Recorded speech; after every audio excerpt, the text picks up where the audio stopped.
Kumbwame bundu ya Kongo. Kumbwame bundu ya Kongo. Kumbwame bundu ya Kongo. Kumbwame bundu ya Kongo. Kinkole kole ku Kongo ya mweniko. Kisole ina ya tena mane mumbandwe. Mukuluza kanda ya Kongo. Mukuluza kanda ya Kongo. Vita Kongo ya mweniko.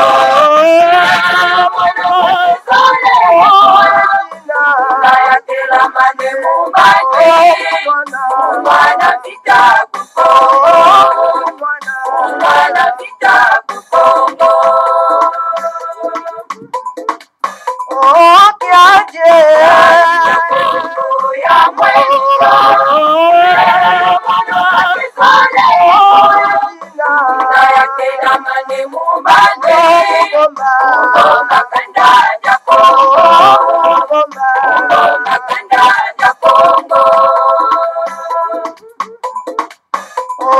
Tombe ya mweniko.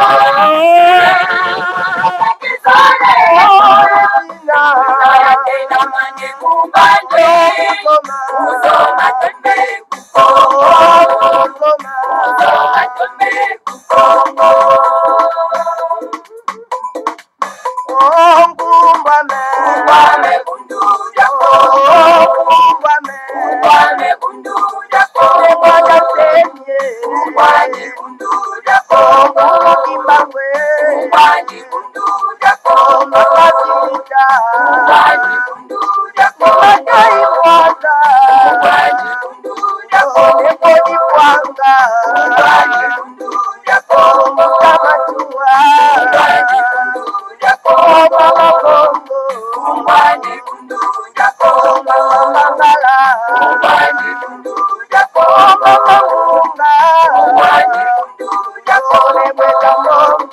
Kumbwame bundu ya Kongo.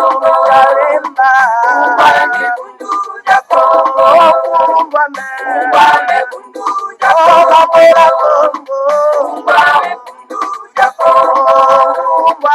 Kumbwame bundu ya Kongo. Kumbwame bundu ya Kongo.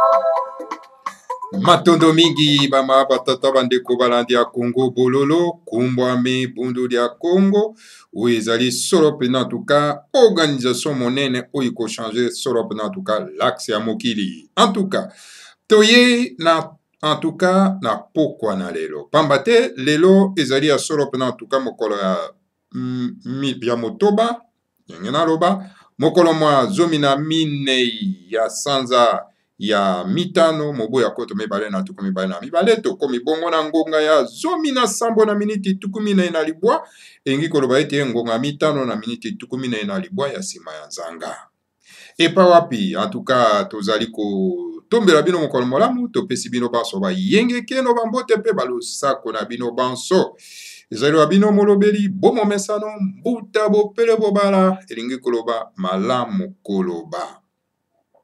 En tout cas, bama tata bande walandi ya Congo bololo tozana de Congo dieto a liboso na biso bama tata bande walandi ya Congo bololo et pas wapi en tout cas les grands maîtres Nemwanda Semi en tout cas longi ya Congo en tout cas et pas wapi en tout cas azali ko remercier solo en tout cas baimboka solo en tout cas na musala monene oyo basali solo en tout cas ya ko yamba ye solo na Congo ya kati pe ya solo na ko contribuer pona ete akoka solo en tout cas ko kenda ko se présenter na kati na gouvernorat non pas ya Congo dia kati awa tozana Congo die écrit par Yemei le grand maître Nemwanda Semi pa pitoza ko transmettre bito yango en tout cas na pokwa na lela.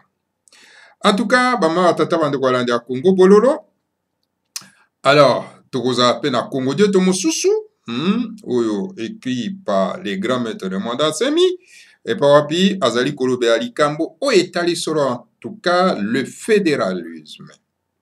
Tokotangela bino pe yango, hein, voilà, mai oyo to memeli bino solo en tout cas, na poko na lelo, mai oyo ti solo en tout cas na palais royal, et pas les grands maîtres ne mandase, mais pas s'adresser na baimboka à travers Congo Dieto. Yango biso toza ko reli yango, awa na kati na Congo Bololo. Voilà. En tout cas, Congo Bolo, sans plus tarder, hein, donc, tous en abino pour 30 minutes et pour nous transmettre tout simplement, en tout cas, ces messages précieux. Il y a les grands maîtres Nemandan Semi.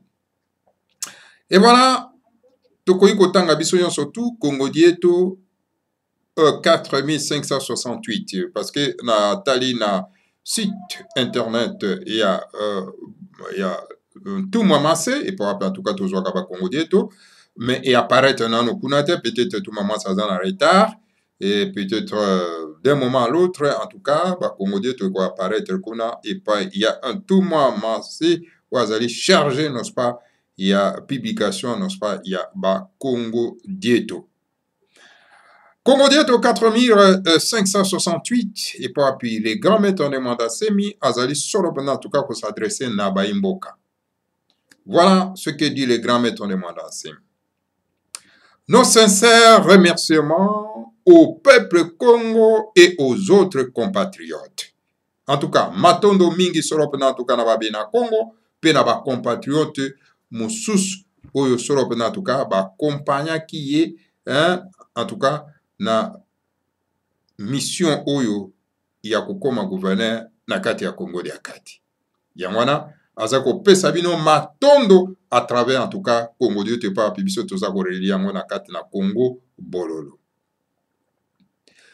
Le peuple Congo et chers compatriotes, vous avez signé une pétition et je me suis soumis à votre volonté.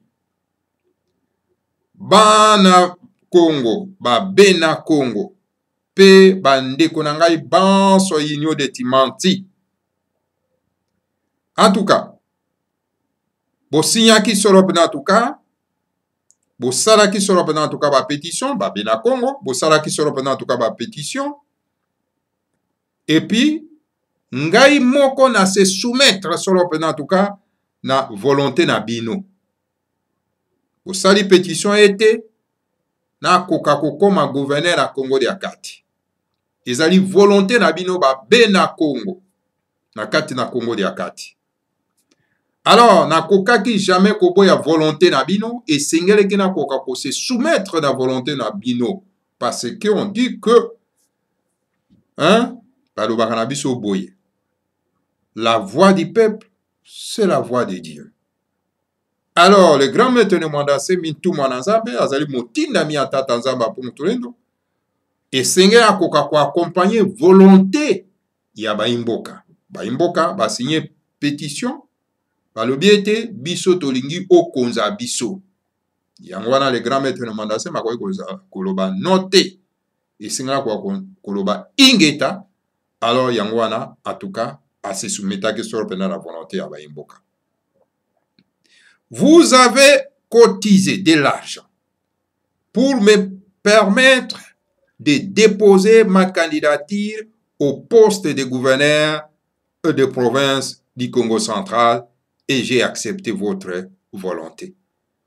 Vous cotisez, vous sali titani.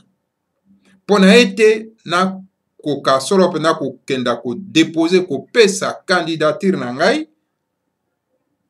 Pona ete na koka kokoma gouverneur ya province ya Congo de Akati. Alors, na ndimaki kosala yango, pe na salaki yango. Na zwaki mosolo na bino obo kotizaki, obo salaki ntintani, alors na kendaki kopesa solo pena tuka, na ba institution ya province, pona ete na koka kozala candidat, oye papi na koka kokoma solo pena gouverneur, oyo ako kamba bino bana ya Kachopa ya Kati, bana ya Congo de Akati. Alors donc, nandimaki solo pena volonté na bino. Pena saleli yango. Je suis descendu à Matadi et de Kasangulu jusqu'à Matadi, il y a eu une grande effervescence populaire pour m'accueillir. Na kitaki ya solo pena en tout cas, na Matadi, bomonaki bino moko mutango ya bato oyo bayaki solo pena koyamba ngai. Alors donc, ezalaki vraiment esengo mingi bama tata bande kolanda ya Congo Bololo, biso nyonso tout omonaki yango. Arrivé à Matadi, j'ai sauvegardé la popularité du Congo central en prônant la paix. Na komaki na Matadi, pe ya solo pena en tout cas, na bombaki solo pena en tout cas, popularité ya population ya Congo ya kati, ke kimia esengeli ekoka kozala solo pena en tout cas na Congo ya kati. Kimia esengeli ekoka kozala solo pena en tout cas na Congo ya kati. La démocratie, c'est le respect de la volonté du peuple. Malheureusement, les députés provinciaux qui sont votre émanation ont refusé de respecter votre volonté. Boye biango malamu, démocratie maponami. Ezali botosi ya volonté ya baimboka. Mais kasi, ba député provinciaux, oyo bino solo pena en tout cas, boponak, bango ba boy solo pena, kotosa solo pena en tout cas volonté na bino. Parce que volonté na bino ezalaki ete, ngai na kwa kokoma gouverneur ya Congo de Akati, po ete na kwa kokamba bino. Kasi ba député o bino boponaki, pona ete ba kwa ko représenter bino, ba défendre ba intérêt na bino. Kasi bango ba boy solo pena en tout cas, volonté na bino oyo bopesaki ete ngai na kwa kokamba bino pona ete na kwa kolongola bino na pasi na changer condition de vie na bino na kati na province ya Congo de Akati. Alors ba député oyo bino boponaki, alors donc basali le contraire. Sur ce, je tiens à vous remercier sincèrement pour votre accueil, votre accompagnement et votre soutien inconditionnel de Kasangulu jusqu'à Matadi. Yango wana, en tout cas, nazali kopesa bino matondo mingi, na ndenge boyambaki ngai, na ndenge boakompanyaki ngai, na soutien na bino munene oyo bopesaki ngai kolongwa Kasangulu kino Matadi.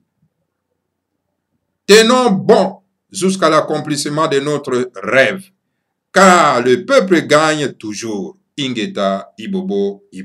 Nayango, nakosenga na bino ete, en tout cas, boko akote makaka na bopikiriki. Pona ete, rêve na bino ekoka kokokisama. Pona ete makanisi na bino ekoka kokokisama. Pambate boyebi yango malamu ete, en tout cas, boyo babengami baimboka, bango kaka nde balongaka etumba. Voilà, bama tata bandeko le mot de souhait, il y a les grands maîtres ne mwanda nsemi. Alors, la lutte continue, bama tata bandeko alanda Congo Bololo, victoire ezaka toujours du côté ya baimboka. Le peuple gagne toujours. Que ça soit, n'est-ce pas, la longueur ya nuit, kasi tongo ekotala na kaka. Bama tata bande kolanda ya Congo Bololo. Voilà maloba ya kitoko, maloba ya esengo, maloba ya boboto, ya les grands maîtres de mwanda nsemi. Alors donc voilà, le kola ba député, basali le contraire na volonté à baimboka. Alors les grands maîtres de mwanda nsemi a tout simplement lancé que la paix est quoi kozala préservée na kati na Congo ya kati. Alors bama tata bande kolanda Congo Bololo bomona kibino moko na kati na Congo ya kati. Il n'y a aucun leader politique ou yazali populaire que les grands maîtres de mwanda nsemi. Alors ceux qui ba député bango ba kei ko voter le contraire. Cela veut dire que ba député wana bazali au service à peuple té. Donc ba député wana babanga kana bango peuple te baza na bobangi na bino te. Hein? Esenge botia na mitu ndenge wana. Alors masponami yango te ezali ya suka wana mosusu mpe goya. Siko bakokende wapi po baloba nini na bino na liboso na bino. Alors donc ils auront que les yeux pour pleurer et ils auront que accueil mabanga ba mama tata bande kwalanya Congo. Tomona kango na mboko na ende. Ba député tango mandé ici ba keli susu koluka susu mandat mususu tomona kango na ende. Alors donc tellement que ba député wana tango bazui ba komi ba député batika ko kitata mbala moko te po akenota pe po baponaki ba. Alors tango maponami ya mususu ye ba kiti susu na ba savon na ba sucre. Alors donc ils étaient accueillis par des cailloux, des bâtons. Alors ils avaient que le pied pour fouiller. Ils avaient que les pieds pour fouiller. Mituka abandonné. Makimi na bakolo. Mituka batumbi. Voilà. Des aventures, démocratie, matata. Bon, voilà. Voilà, maman, tata bande Gualanda Congo. C'était que moi, séquence ya koseka mwa muke, parce que ba député balingi komi pesa na kanyaka. Kanyaka batie liboso kanyaka. Esprit patriotique national c'est bazana yango te. Donc balakisi pena na poisa bango c'est à l'argent. Bomoni ndenge liki kuna. Mbongo. Député moko azolia mitu misato. Donc oyo mboka ndenge nini. Bandeko oyo mboka ndenge nini. Mais tokolonga kaka. Yango les grands maîtres de Mandase malobi, les peuples gagnent toujours. Tenez bon.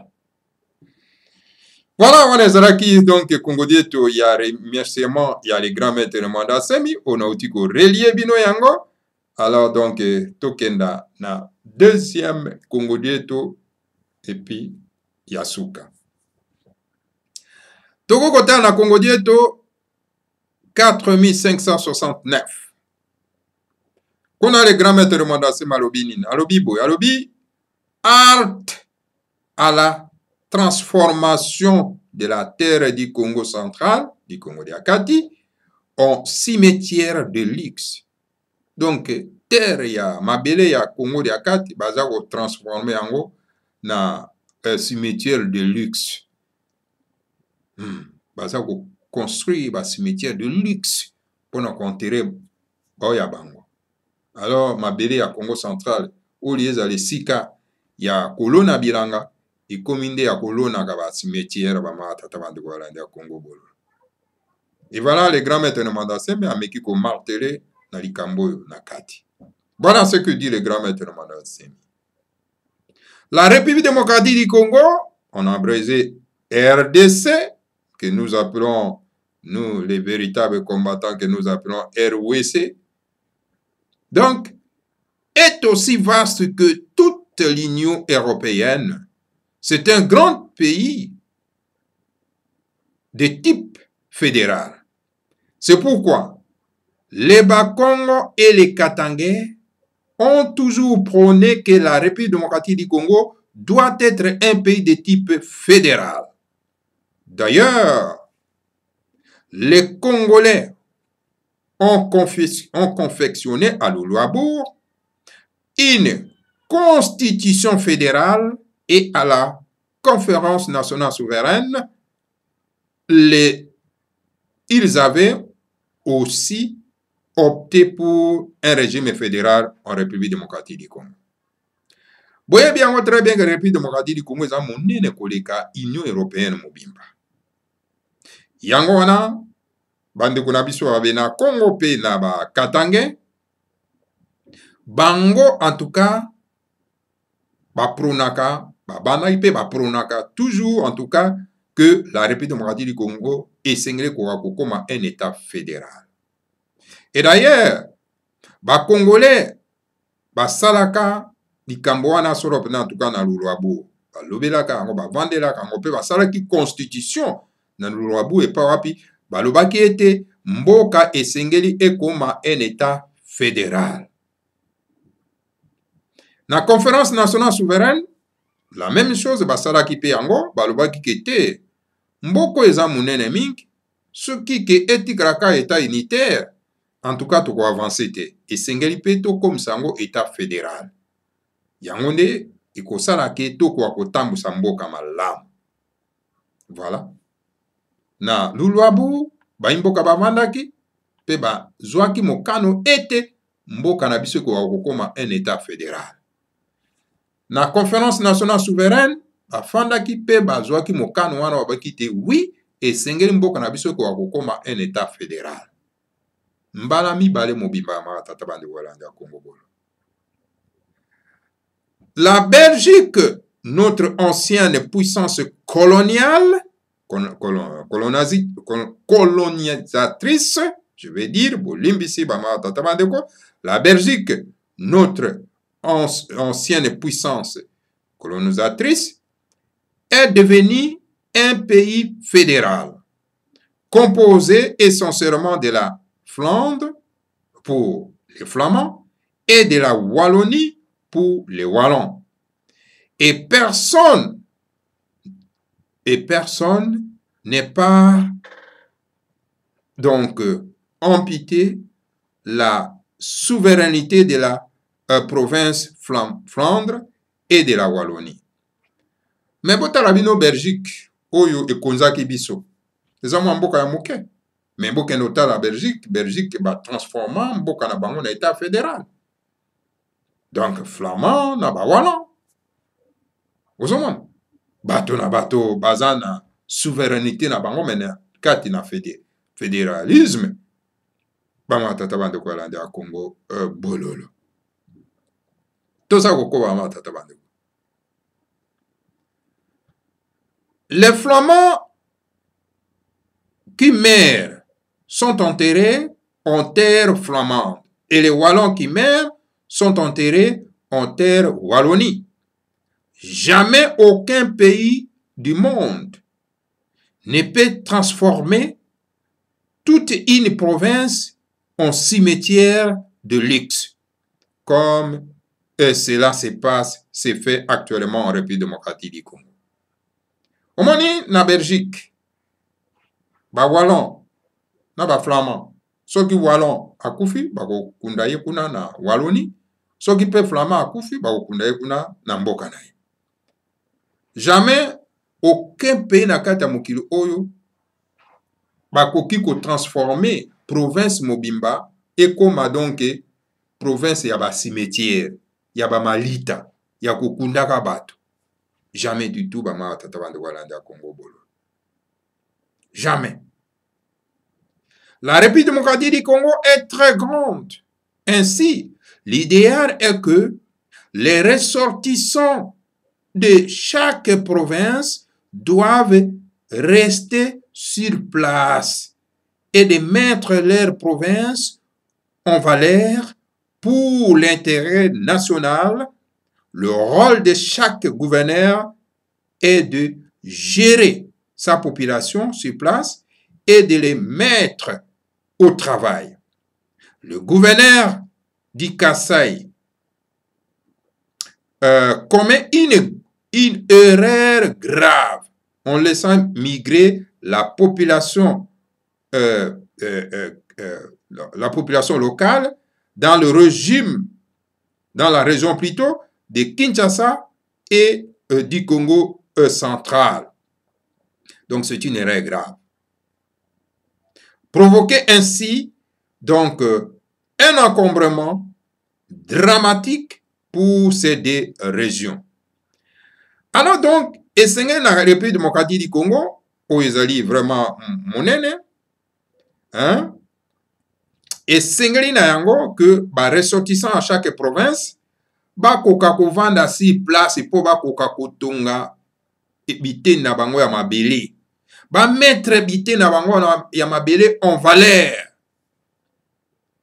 Alors donc ezali pena en tout cas mbeba monene ya ba gouverneur oyo baza kokoka kosala mosala ya komaintenir baimboka te na kati na baprovince na bango mpona ete bakoka kotia yango en valeur bakoka kotonga mboka na bango.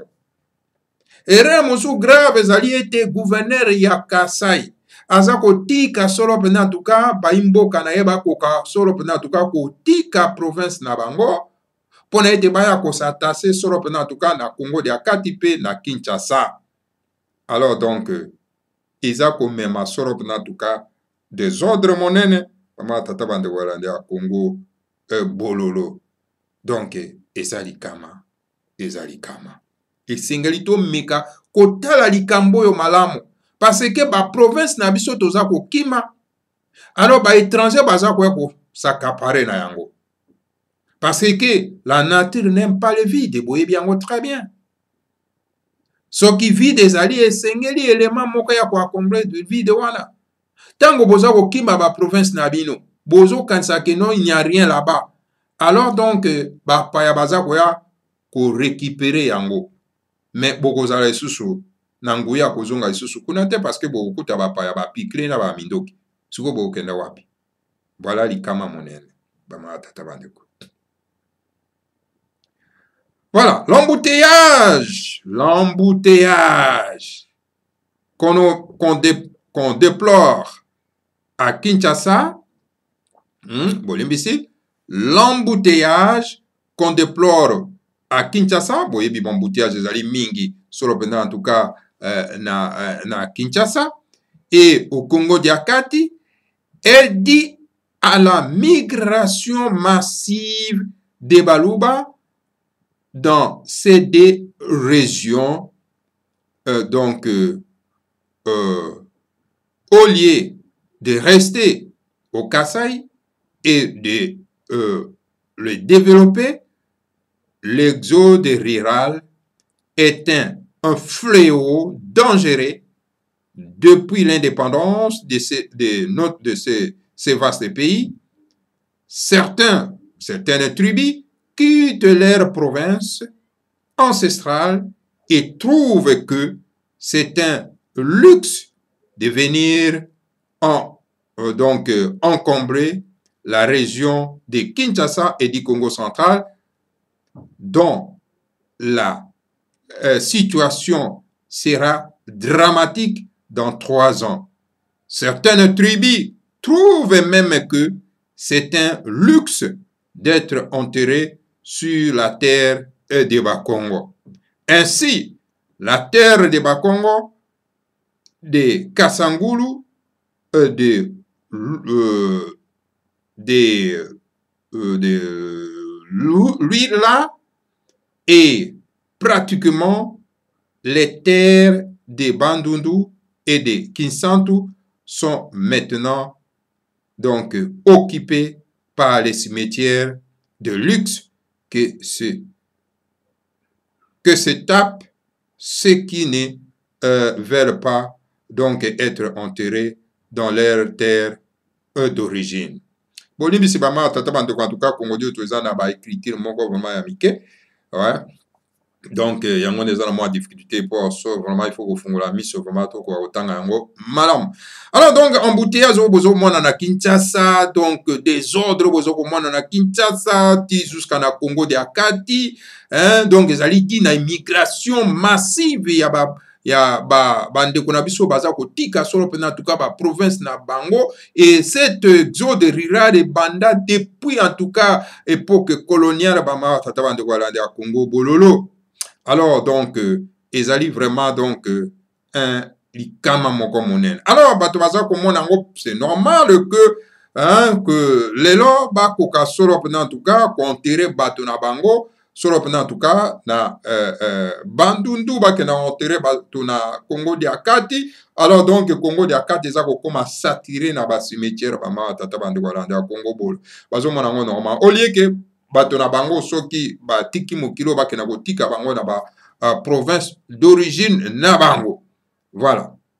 Alors que la terre de Baumbu est une terre de tous les Bakongo.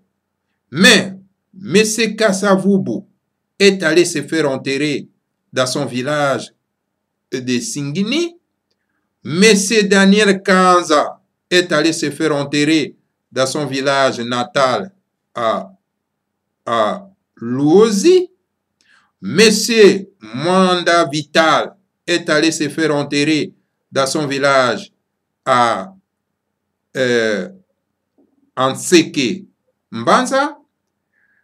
En effet, ces grandes personnalités Bakongo allaient se faire donc enterrer à Kinshasa, donc à Kasangulu ou à Kinsantu. Donc voilà, tala ba personnalité politique Bakongo, bango tango bazali kotika mokili oyo, baza ko enterrer bango na Kinshasa te, mais bazo ko kenda ko enterrer bango na ba village na bango. Mais tala ba oyo bato batiki ba province na bango, soki bato na bango batiki mokilo bango bazotika bango kaka na province ya Congo dia Kati ou soit na Kinshasa. Eza malamu te. Mais pona ni bozo boya kokenda kontere bandeko na bino na ba province na bino na ba village na bino po ekoma un lieu de pèlerinage. Est-ce que bandeko na biso baza ko réfléchir vraiment? Tout simplement parce que constitution médiocre oyo ya RDC lobi que non, écoutez, Congo mobimbezali ayo, Congo mobimbezali ayo. Alors donc, ato okufi baki ko enterrer n'importe où. Mais et pas yo baki ko enterrer yo. Bah, eza pas na hote. Eza mabela bakoko note, bako nouré hote. Isingeli bakenda ko enterrer na mabeli ya bakoko no comme ça bandeko no baza ko kenda ko sala pèlerinage kuna ekozala malamu mingi. Pama tata bandeko alandi ya Congo o bololo. Yango na pesi ba exemple awa ya Bambuta Kasapupu, ba Daniel Kanza, donc ba enterra bango na ba village na bango. Et donc on pouvait même les enterrer à Kinshasa. Pour Kinshasa pesa mabe na bango. Mais ba préféra ko kenda ko enterrer bango na ba village na bango. Siko ba imboka ba kenda ko sala pèlerinage ipana bango. Et d'ailleurs Mobutu s'est préparé aussi ba kenda ko enterrer na Gbadolite. Asasaraka déjà ba cimetière na ekuna. Voilà. Non, la terre du Congo central doit servir à l'agriculture et à l'industrie et non au cimetière de luxe de ceux qui fuient leur province d'origine. Donc, non. Donc, Congo central, mabele à Congo central, et Sengeli et Coca-Cola, Sorop en tout cas, mabele oyo ezali na bosenga pona kosala bilanga. Non, tokoki ko transformer en tout cas mabele ya Congo central était na ba cimetière.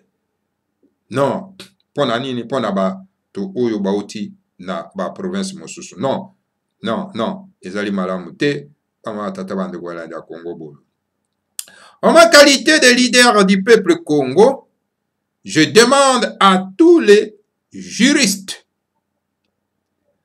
donc à tous les juristes Bakongo, de se pencher sur le problème des terres du Congo central transformées en cimetières de luxe, puisque la loi sacrée du royaume Congo interdit la vente des terres aux étrangers.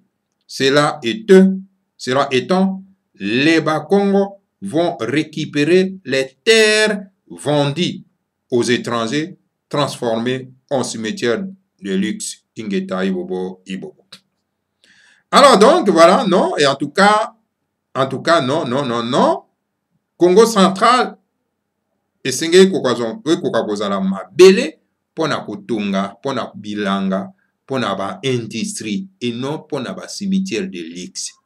Na qualité yanga ya mokambi ya babe na Congo, na senge na ba juriste nyonso tu na bato ya mibeko ya Bakongo, bakoka ko tala likambo oyo.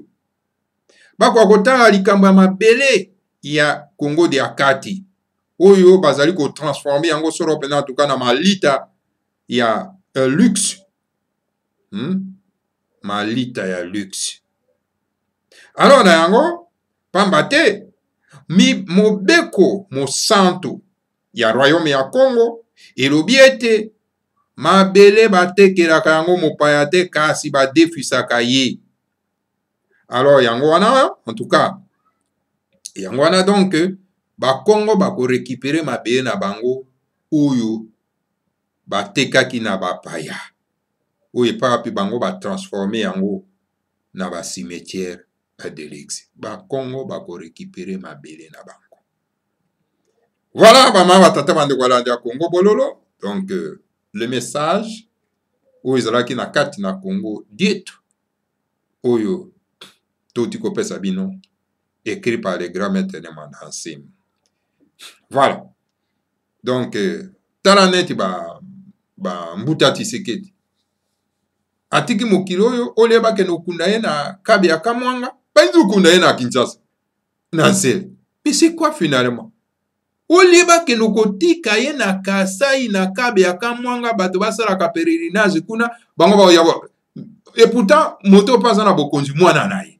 Il n'a même pas les idées makanisi wana ke no azwa papa na ke na kotika ye na kabe ya Kamwanga et puis ye moko akoki kendaka chaque année ya commémoration akitaka. Mais vraiment bato bakoki tourner do na mboka na bango na ba province na mabela bakoko na bango boye ndenge nini bato penda est-ce que ba congolais oyo vraiment bazoko raisonner isu te hein bazo raisonner quoi bakoba vraiment bato. En tout cas matondo mingi bama batata bande kwa landa Congo bololo tala na mokuse maye o na memela kibino solo pendant en tout cas na pokwa na lelo les messages du grand maître de Mandansemi pa remercier solo pendant en tout cas ba compatriotes nyon surtout ba contribuer ki pona été akoka kokita solo pendant en tout cas na Congo da kati po apesa candidature na ye.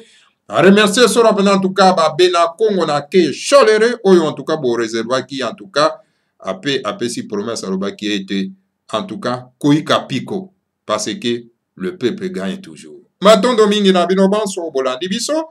Alors donc que le Seigneur à Congo nous protège tous et protège les grands maîtres de Mandansemi et protège la République fédérale du Congo. Ingeta Ibobo Ibobo. L'Afrique sera construite dans l'Olenga qui a dit les grands maîtres de Mandansemi.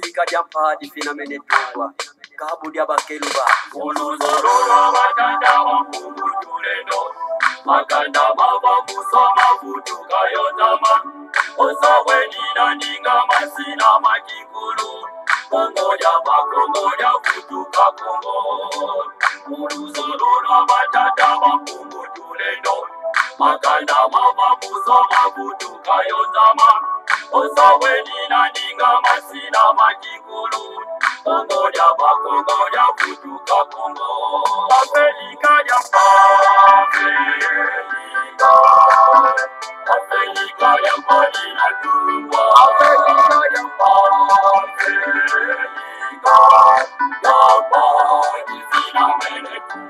Afrika ya Marina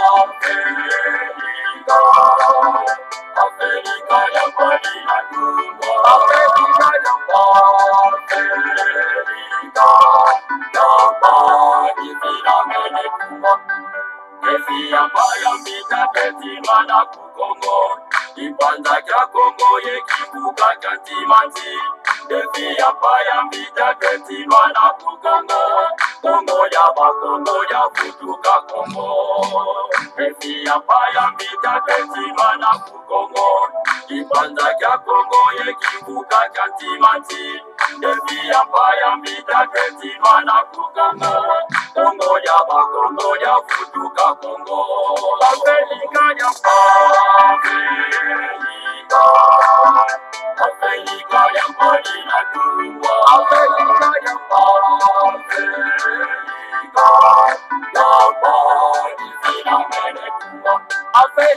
ya Afrika ya Marina Tumba Afrika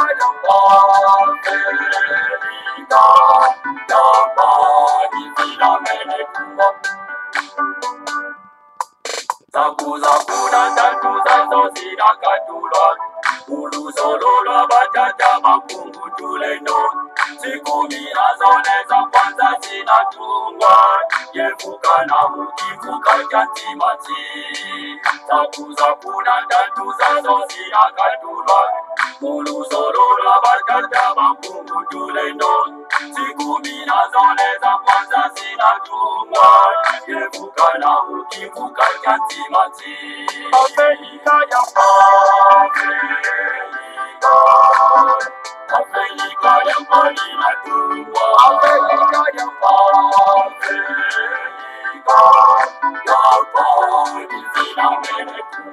Afrika ya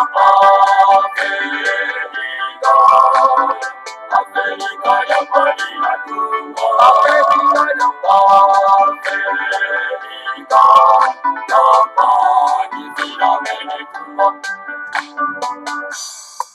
siku minazole za kwanza zinatungwa, Kongo kwimaka mubegela kuva kuzami, oyo makatanga kivuku bangi chwapa, kasaimu kivuka kyantimati.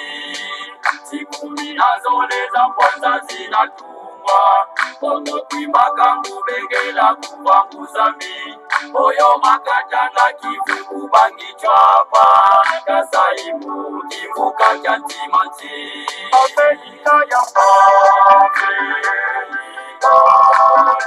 Afrika ya Malina Tumba, Afrika ya